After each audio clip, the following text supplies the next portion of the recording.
ଜୟ ଜଗନ୍ନାଥ। ଆସନ୍ତୁ ଜାଣିବା ଆଜିର ପଞ୍ଚାଙ୍ଗ।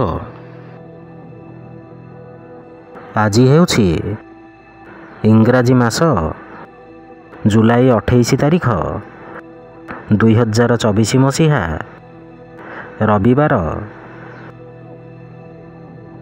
ଓଡ଼ିଆ ମାସ ହେଉଛି ଶ୍ରାବଣ ମାସ। ପକ୍ଷ ହେଉଛି କୃଷ୍ଣପକ୍ଷ। ତିଥି ହେଉଛି ଅଷ୍ଟମୀ। ନକ୍ଷତ୍ର ହେଉଛି ଅଶ୍ୱିନୀ ନକ୍ଷତ୍ର। କର୍କଟ। ଦିନ 13। ସୂର୍ଯ୍ୟୋଦୟ ସମୟ ହେଉଛି 5:24 ଓ ସୂର୍ଯ୍ୟାସ୍ତ ସମୟ ହେଉଛି 6:21। ଜୟ ଜଗନ୍ନାଥ।